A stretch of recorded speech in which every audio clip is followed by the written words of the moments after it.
Hey y'all, welcome back to my channel. I'm Teresa and I'm really excited to share this video with you. I got new glasses. I'm so excited. Yeah, I just got these in. If you're watching my previous videos, you may know that my glasses were broken and they were old, so I was filming videos like without being able to see because I didn't have glasses, and then I recently got contacts, so I'm gonna start wearing contacts for videos, but I'm having a bad allergy attack and I'm just like, screw it, I'm wearing the glasses. Oh well. My boyfriend says that he thinks I look like a librarian with these glasses, so I'm like, you know what? I'll take that.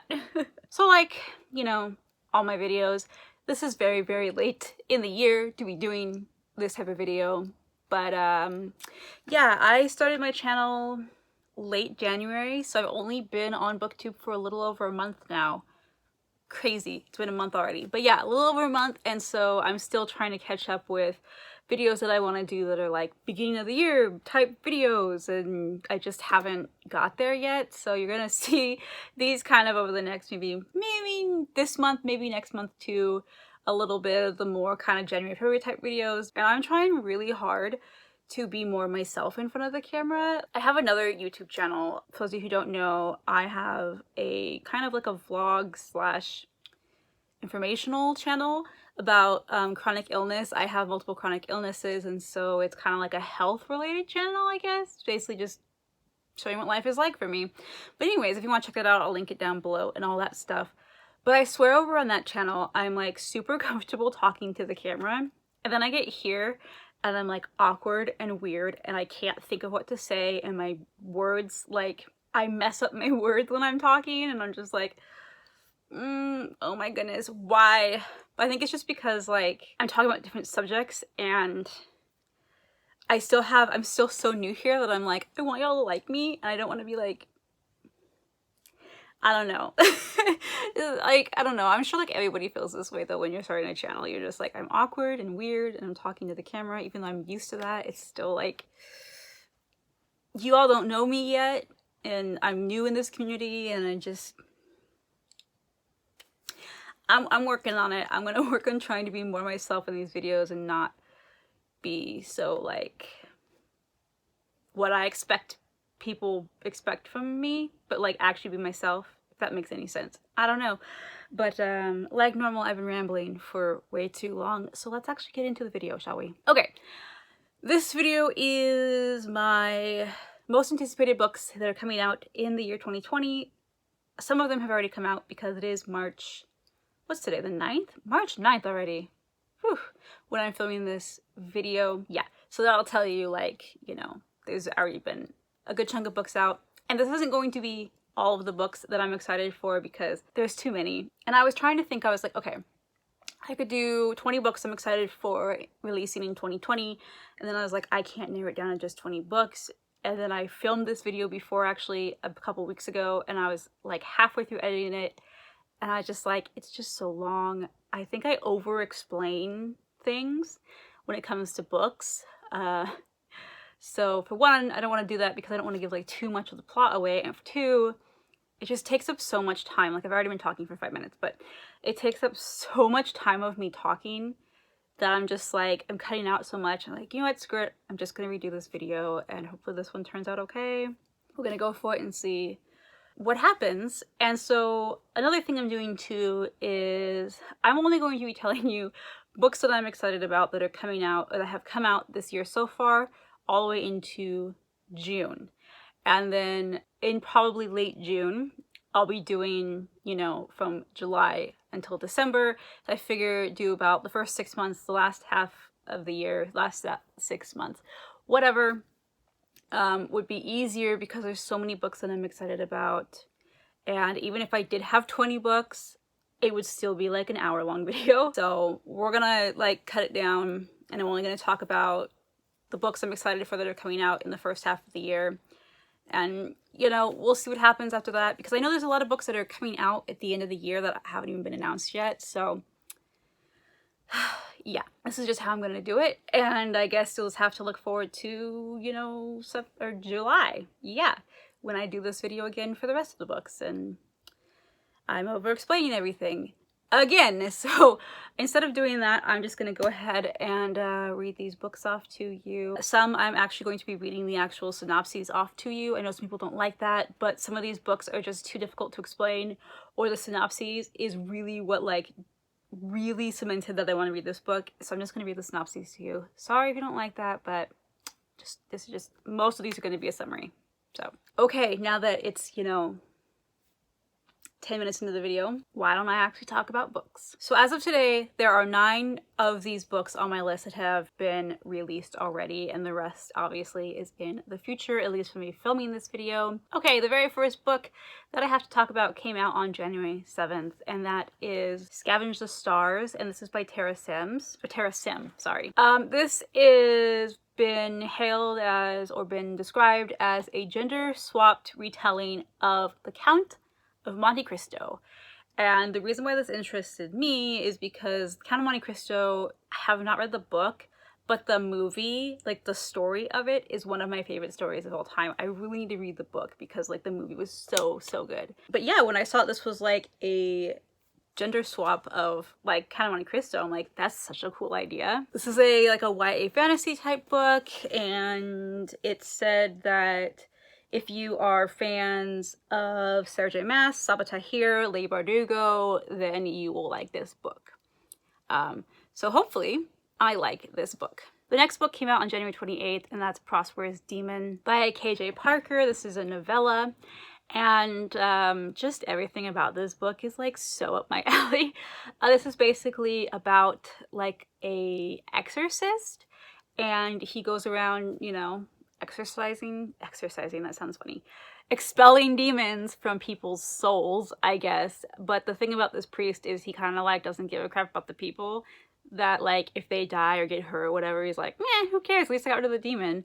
And then it has to do something with like, he's trying, I think that priest or somebody else was trying to like raise this philosopher king, or it's like this main demon guy that he's constantly battling with. I don't know. I don't really know a whole lot about this premise other than it's about exorcism. It's a short story. It's a novella. It's like a morally gray character, and I'm all for that. On February 4th, released Cry of the Raven, and that is by Morgan L. Boose, or Bouse. I'm not exactly sure how you say her last name. And that is book 3 in the Ravenwood saga. I have book 1 here. I have read book 2 as well. I just don't own a physical copy, but yeah, it's a fantasy book, and it's Dreamwalker, Night Watcher, Lady of Ravenwood. Lady Selene has come into her family power, but has she inherited a gift or a curse? And so this book is basically about, it's a fantasy world where different family groups or different like countries or something, they all have different powers. And the Ravenwoods used to be like these really powerful, like top of the hierarchy, I guess. And then they had like fallen from glory. And so no one really thinks them as much of anything, much of a threat or anything like that.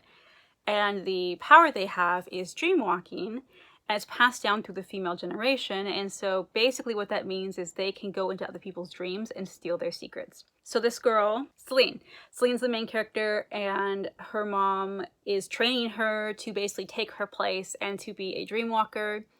And she is not exactly sure if she likes what her mom wants her to do. She really feels that her gift was given to bring good and not evil.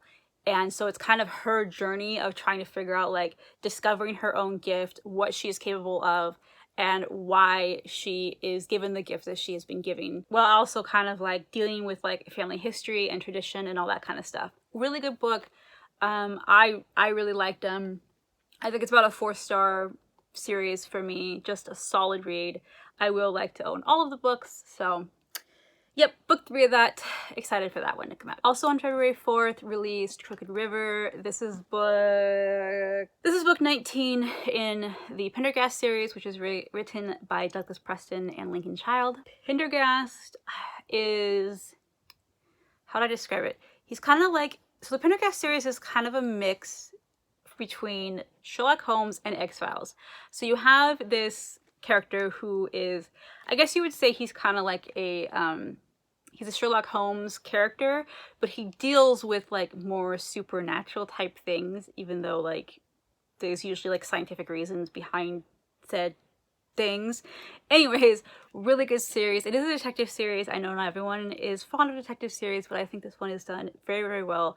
Over the course of the series, you just follow Pendergast. I think he's an FBI agent, and he's just kind of a quirky, odd dude, kind of like Sherlock Holmes, you know, where he's just kind of like out there, like he's just different, and he's very old-fashioned, and he's very like, he's from the South, and he's very proper, and but he investigates these like horrific, crazy crimes that seem like it's like a supernatural thing that happened, that committed these crimes. Really good books. I really enjoy them. I believe I know I'm behind. I think I'm on going on book 15, so I read up to book 14, and this is book 19, so I got a little bit to catch up on with these books, but I truly enjoy them, and I'm really excited to continue in this series. And the last book that came out on February 4th is Deathless, Defied, and this is by Justina Ireland. This is the sequel to Dread Nation, and that was really popular here on BookTube. I know a lot of people were talking about it. I believe it came out 2 years ago?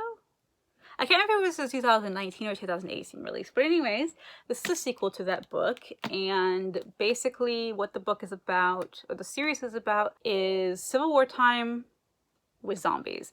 So it's like, it's really good. Like, I really, really enjoyed it. I actually think it may have been a 5-star read for me. I can't quite remember, but it was like close to a 5-star if it wasn't a 5-star. The first book was. So I'm really excited to get to this one. Like I said, Civil War with zombies. Basically, Black people in the United States are being used as, so instead of like slaves to like pick cotton and be housemaids and all that kind of stuff, they're basically trained to go kill the zombies. It follows this girl, of course I can't remember her name, Jane. Yeah, Jane McKean. And it follows her. She goes to like this elite boarding school type of thing for Black girls, and they are trained how to kill zombies, and basically they're being trained as like housemaiden or like protectors of like rich families kind of thing. So like it's like you really want this job, because for a Black person in this time, it's like the top of the line, I guess, type of job. And yeah, this just continues following her story of everything that's happening in these books. It's crazy. It's a wild ride. The main character is super sassy. She is totally not okay with her place in life, and she lets others know it, and I love it so much. It's great. It does deal, of course, with like racism and stuff because of when it takes place. Know that that is in here, obviously, if you have sensitivity to that. Like, that's what the series is about, really. So yeah, I'm excited to read this. It's a bit of a honker book, but we're going to get to this eventually sometime. Hopefully soon, since it's a library book. I'll need to return it, so sooner than later, but sometime this year I will read this book. Okay, after that, on February 6th, released A Blight of Black Wings, and this is by Kevin Herney. And this is the second book in the Seven Kennings trilogy. I am so stoked for this book. I think this is seriously probably one of like my top excited lists or books for the year. Like, all these obviously I'm excited for, but this is one of the ones at the very top of the list because I read the first book last year. And when it ended, I was just like, I have to have more. And then I found out like it hadn't been written yet or hadn't come out yet. And I was just like, no. So yeah, this came out and I'm currently waiting for it from the library on audiobook. Actually, if you're going to read these books, I highly, highly, highly recommend audiobook them because it's a full cast. It's wonderful. I don't know actually if I would have enjoyed this story as much without the audiobook, because it just is really atmospheric. It brings you in. This is an epic fantasy, and it's an adult fantasy, and basically what it's about is a country or a world that has 6 kennings, and kennings are magical abilities, and each like group of people, so there's like each country has a different kenning, and you have like the ability to control water, the ability to control air, the ability to run super fast. One can control plant life. You have the bards who can like remember anything they've ever been told and like tell stories. And I don't remember what the last one is, but anyways, yeah, so you have the 6 Kinnings, and this takes place after this invasion of these lands happened, and basically these giants came from over the sea that people basically thought there was nothing over there, like the sea, like nothing could survive on the sea, and these giants come and basically destroy everything and are apparently looking for the 7th Kinning, which nobody believes actually exists. And the crazy cool thing about this book is it is told mainly from the perspective of a bard, and the way this works is he can like magically take form of the person he's telling the story of. So like he'll start out and like do this little song, and then he'll like transform into the person whose point of view he's telling. So say it was like the water guardian person who first saw the bone giants, like he actually transforms into her.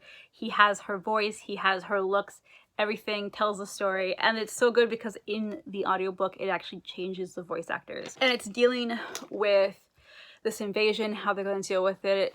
So you have like the bard telling his story, but then you also have like the king of this country, and they're trying to like figure out, okay, what do we do now? You know, it's the aftermath of war, or the aftermath of the invasion, and yeah, I don't really know how to explain it more than that without like giving anything away or going way too in depth in it, which I seem to do a lot. So yeah, if you like epic fantasy, if you like, I think it has, I don't know if it's more world building. I mean, like world building is pretty good.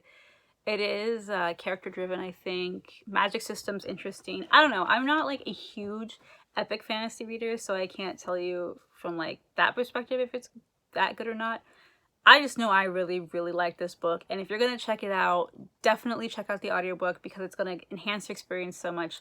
And yeah, The Blight of Black Wings comes out, or it came out on the 6th of February. I'm just waiting for it to be available at my library. I cannot freaking wait to continue the series. Last book that came out in February was Interview with the Antichrist. His Hour Has Come. This is by Jeff Keenley, and this book came out on February 11th. This is also one of the books that is like on probably like the top of the top list of books I'm excited to read this year. It's a pretty short one. This is basically about a young journalist who accepts the opportunity of like his career to interview a charismatic new world leader. And of course you have people claiming like it's the end times, it's the Antichrist. This guy does not believe in biblical anything, and so he's trying to figure out like, okay, who are you? Where did you come from? And why do people say that you're the Antichrist? Yeah, I'm really excited to read this. It just sounds really good. Like this guy was just like, apparently he gets to interview the Antichrist. It's just like, I don't know, it just seems really intense and really just, I love this type of book, so I'm really, really hoping that this one ends up being as good as it sounds. Now we're getting into March, and on March 3rd, the book 8 Perfect Murders by Peter Swanson was released, and this is another one that when I first heard about it, I was like, oh heck yeah, I'm excited for this book. Basically, this is a book about a man, I don't know if he's like a bookstore owner or a publisher or something, but he works in book industry. And he has written a book himself. I don't know if it was a book or if he just like kind of wrote like an article about like the 8 perfect murders. So he has read all of these mystery books, all of these thrillers, and he has compiled a list of the 8 perfect murders ever written in literature. And then the FBI randomly shows up at his door and was like, hey, there's a serial killer committing murders that are in the order and are exactly like the murders that you spoke about in your 8 perfect murders article thing. So are you involved? And it's like, so yeah, basically it's just like this mystery thriller serial killer, like basically taking this guy's work and committing the crimes that he talked about. And it just sounds fascinating. I love serial killer books. I know that sounds horrible, but I really like true crime, and I like thrillers and suspense and mystery and that kind of thing, and this has all of them, plus it has books. So I mean, like, hello, that's freaking cool. Why wouldn't I be excited for this? Also on March 3rd released The June Boys by Courtney C. Stevens. This is another one about, it's not a serial killer, it's a serial kidnapper, which is really interesting because I have never come across a book like this before. Not that I can like think of, you know. Basically this guy is called the Gemini Thief, and he steals 3 boys, I believe it's every June. Yeah, from June 1st, and then he releases them on June 30th. And I believe there's been like a total of 12 boys that have gone missing. So this has happened for quite a few years. Nobody knows who this guy is, what he does with these boys over the month that they are missing. And he's never, you know, it's always been returned the boys June 30th until this recent year when one of the boys ends up dead. And this is like new to the police and to the town because he's never killed anyone before. And basically there's this girl who believes that her cousin is kidnapped, is the next victim of the Gemini Thief, and so she is trying to figure out who he is and how to get her cousin back and figure out like how did that boy die and all these things. I can't remember if she is someone like a reporter or works as a police officer or something, or she's just some random townsfolk. Honestly, I don't know. But yeah, she has to go on this investigation to try and find her cousin and figure out, you know, who the man is. So it sounds really good. Like I said, I don't think I've read a book like this before, so I have high hopes for this one. Okay, now we're moving into books that have, as of filming, have not been released yet. On March 17th, we have Darlene Rose Gold by Stephanie Warble, and this is a take on a Munchausen's by proxy story. So for those of you who maybe don't know, there was this case in the news a few years ago about, her name was Gypsy Rose, and her mother was Dee Dee, and this girl, Gypsy Rose, was a victim of Munchausen's by proxy. And like her mom like swindled people out of thousands of dollars and all this stuff. It was really horrible. And Gypsy, I guess, got tired of it and eventually convinced her boyfriend to kill her mom. So yeah, that's real. Like that actually happened. This is not a story. And so this book I think is kind of taking a little bit off of that story. But instead of the mom dying, she goes to jail, and this is supposed to take place years later when the mom is released from jail. So the mom's Patty and the daughter is Rose Gold, and Patty gets out of jail, and to everyone's surprise, Rose Gold decides to accept Patty back into her home and take care of her after jail, is because her mom wants to reconcile. And everyone's like, oh my gosh, what are you doing? Like, your mother did these horrible things to you. And she's like, oh, it's cool, you know, we'll make it up. But this is what it says in the back of the book. Unfortunately for Patty, Rose Gold is no longer her weak little darling, and she's waited such a long time for Mother to come home. So I'm like, is this like a twisted version of it? Like, what is she gonna do to her mom? I don't know. I'm really interested in like the mental health aspect of this book. And Munchausen's is such a crazy, Munchausen by proxy is like such a crazy disease and mental illness, and I don't know, I just think this sounds fascinating. But I have read other books that have Munchausen's by proxy in them, and so far I've liked them all, so I'm hoping this isn't kind of like a ripoff of that. I'm hoping it's like a new story, a new angle at this disease. But yeah, I'm really interested to see where this one goes. Moving on to April. On April 7th, we have The Chosen Ones by Veronica Roth. This is her very first adult novel, and she is the author of the Deevolution series. This one is such a unique concept because this book takes place 10 years after the Chosen Ones saved the world. And I just think that's so cool because normally, you know, you always hear stories about like learning about the Chosen One, like their origin story, who they are, and then like they save the world, and then that's it. You don't hear it later after. So this takes place 10 years later, and it's like, I don't know, I think that's such a fascinating concept. So there were 5 teenagers who saved the world, and they're now adults, and then like there's like a 10-year anniversary. Yeah, a 10-year anniversary of them saving the world or whatever, and they're kind of like celebrities but kind of falling out of fashion because a lot of the younger generation is like, they don't remember the time before when things were horrible. One of the Chosen Ones at the celebration the night before something ends up dead, and they realize they may not have defeated the darkness after all. So yeah, I just think this sounds really fascinating, and I think I've said fascinating like a million times so far in this video. I really need to work on my vocabulary. But again, this is a unique concept to me. I've never read anything like this before. I really did like the Divergent series back in the day, and I'm really curious to see, since it's her first adult novel, kind of where she takes this. And next we have probably the most anticipated release of the year by far for me, and that's Deevolution, a first-hand account of the Rainier Sasquatch Massacre.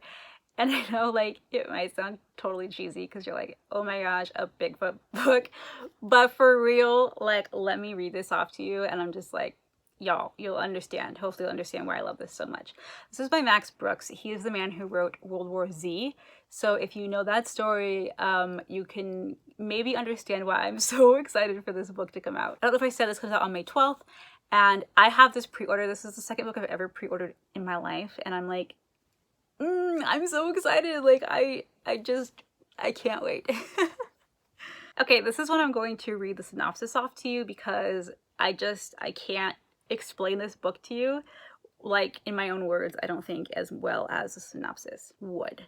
So, as the ash and chaos from Mount Rainier's eruption swirled and finally settled, the story of the Green Loop Massacre has passed unnoticed, unexamined, until now. And, fun thing, Mount Rainier is in Washington State, which is just over the border from where I live here in Oregon, and I can get there within the hour. So, like, I know the area. It's so cool. I'm like, I love books that take place where I live. But the journals of resident Kate Holland, recovered from the town's bloody wreckage, capture a tale too harrowing and too earth-shattering in its implications to be forgotten. In these pages, Max Brooks brings Katie's extraordinary account to light for the first time, faithfully reproducing her words alongside his own extensive investigations into the massacre and legendary beasts behind it. Katie's is a tale of unexpected strength and resilience, of humanity's defiance in the face of a terrible predator's gaze, and inevitably of savagery and death. Yet, it is also far more than that, because if what Kate Holland saw in those days is real, we must accept the impossible. We must accept that the creature known as Bigfoot walks among us, and that it is a beast of terrible strength and ferocity. Part survival narrative, part bloody horror tale, part scientific journey into the boundaries between truth and fiction. This is a Bigfoot story as only Max Brooks could chronicle it, and like none you've ever read before. Yes, I am so ready for this book. I just love the fact that, like, it's a fiction written as a nonfiction. I'm just like, reminds me of Blair Witch Project, actually, a lot. And, like, love that movie. Yeah, I have a confession. I'm a little obsessed with cryptids. And cryptozoology. It's like a hobby of mine to study cryptozoology. Yeah.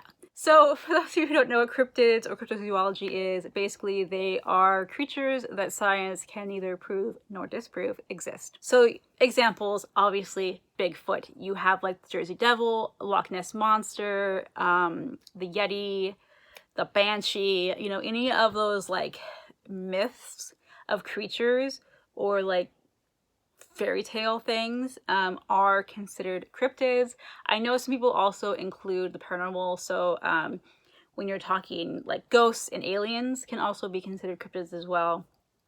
I don't really care about that. I'm more interested in like the actual animal type creatures. And while I don't believe there are like these creepy weird creatures out there, I do believe that some may exist. Like, I personally believe Bigfoot is real, but I don't believe he's some like weird man creature. I think he is a leftover from the Ice Age. There used to be giant apes, Gantalopithecus or something like that, that lived in this country, this continent. So, and like the Loch Ness Monster, like it could be like a dinosaur left over that didn't die out when people think yeah, I have theories, I have stuff, but anyways, I don't believe in like any of like the supernatural whatevers. I just think they are like actual animals that just have not been discovered yet or have not been rediscovered yet. Yeah, so anyways, that's my thought process on cryptids. I know I could go on forever. I'm a nerd. But yeah, this book, guys, oh my gosh, I'm so excited. And I got a signed version and I'm just like, yes. Moving on to June. On June 2nd comes out book number 3 in the Coffee and Hill series by Mike Nampa, and this is A Dream Within a Dream. And I own book 1, which is Annabelle Lee. This book, I actually just finished it, like, technically this morning because I stayed up past midnight to finish this book. This was a 4-star read for me. Really, really good book. This is like a Christian fiction suspense mystery type novel, and it is like a detective story, which a lot of times Christian fiction detective stories can be so cheesy and just so like over the top ridiculous, and it's just not my thing. But this one was really intriguing. It has a lot of Edgar Allan Poe inspiredness. I mean, Annabelle Lee, hello. This basically is a not dual timeline, but dual perspective, that's what I'm looking for, of a girl who, she's like 11 years old and she has kind of like this crazy like survivalist uncle, and one day he basically wakes her up out of bed, takes her down into this underground bunker she didn't know exist, puts this really scary dog, like guard dog down there that only knows German, and tells her, do not open the door for anyone, not even me. And you're like, oh my goodness, what the heck is happening? And then on the other hand, you have this private detective who is, her name is Trudy Coffee, and she gets a mysterious visit from an old man calling himself Dr. Smith, and says that he is looking for a man who stole something very valuable from him quite a few years ago. And the man that Dr. Smith is searching for is an acquaintance of her ex-husband and ex-business partner. So she has to kind of like meet with him, and they have to learn how to work together again and try and solve this case. All the while you have Annabelle Lee, who is the girl in the bunker. You have her story of trying to survive, figure out what the heck is happening, where is her uncle, and you know, dealing with this dog that like wants to eat her and all this stuff. And it was just really, really good. The thing that I like about this book is it does take a little bit of a darker turn, which I appreciate, because a lot of Christian fiction, I think, is just afraid to go there. But you know, real life is dark. And it is a clean book, so I mean, there's no like sexual stuff, there's no cursing or anything like that in here. But the subjects are quite dark and twisted, and it's yeah, it's really good. I don't know what else to say about this book. I'm giving you a total review when I should just be giving you a synopsis. Stop doing that. Yeah, anyways, book 3 comes out this year. I'm yet to read book 2, but I'm hoping to read that soon so then I can get book 3. Okay, we're done with this book. Next in June, also June 2nd, we actually have 2 more that come out on June 2nd. First one is All Eyes on Her, and this is by Lori Elizabeth Flynn. This is a story about a girl and a boy who go into the woods and only the girl returns. And basically the story is told from everybody's perspective except for the girl. Everyone has an opinion, everyone has an idea of what happened, but you do not hear from the girl's point of view. And I'm like, that's just super cool. Like, I don't know, it sounds fascinating. Like, all the other books on this list apparently are all fascinating, but there's a reason why it's on this list. After that is a book called I Killed Zoe Spanos, and this is reminiscence, I think, of Sadie, as I know it has to do with like a podcast type of situation. Basically, this girl comes to town and realizes that just before she got there, a girl who looked just like her went missing. And so she's, you know, like, what the heck, this is really weird. She thinks that she might know more about this girl than originally thought. And after like a month, I think, the missing girl's body is found, and the lookalike confesses to the murder, but the problem is her story is full of holes. And so then it follows a girl who has a podcast that basically is all about the case of the missing Zoe Spanos and murder, and she does not believe that the girl who confessed is the murderer, and so she's trying to uncover the truth about this whole mystery. And yeah, it just seems to me like there's going to be unreliable narrators, which I really enjoy. Like, I don't know if it's going to be in a podcast form like Sadie was, or if it's just the fact this girl has a podcast. I don't know, but it intrigues me. On June 9th, we have Hood, and this is written by Jenny Elder Moak, or Mock, I think it's Moak. And this is basically the story of Robin Hood's daughter. Do I need to say more? And I love Robin Hood, so look out for that one. June 23rd, we have The Girl from Widow Hills. This is by Megan Miranda. Megan Miranda is one of my favorite thriller authors. I have really enjoyed all of the books that she has written. So basically, this is about a woman who, when she was a child, got lost. She used to sleepwalk, and she got lost in a hurricane and was gone for like a week or so, and then she was randomly found again, alive and well, clinging to a storm drain. And her mother decided to use her story to get famous. So she wrote a book about her experience and, you know, ended up getting like world recognition, or at least countrywide recognition. And this girl is now a grown woman and has moved away from all this, changed her name because she is tired of the media and the press and just wants to move on and live a normal life. Well, as the 20-year anniversary approaches, she realizes that she starts sleepwalking again. And one day she is jolted awake in her front yard with a dead body at her feet. The crazy thing is this dead man is someone she knew from her previous life. Yes, knowing Megan Miranda's writing style and storytelling, I'm like, I think this is going to be a hit. Like, this may even be a 5-star prediction for me. I'm not sure yet, but I love her twists and turns that she puts in her books. I think she is a great thriller writer. And so, of course, I'm going to be looking forward to when I can get this book and dive into it. And that's it. Those are all the books that are like on the top of my list for books I am most anticipating for the year 2020. Some have already come out and some obviously have not yet. Up until June, and then yeah, like I said at the beginning, later in the year I will go ahead and do a part 2 of this video and let you all know what books I'm looking forward to that are coming out in the last half of the year. Let me know if you have either read any of these books, or if you yourself are excited for any of these books, or if I have just introduced you to a book that you are now excited to read. I'd really love to know your thoughts. Books that you like, maybe what's your most anticipated book of the year, or if you've done a video like this, let me know so I can check it out, because I'm always looking for new books to read and to be excited about. So I hope you guys are having a great time, day, whatever, wherever you are, whenever you are, and I will hopefully see you in the next video. Bye!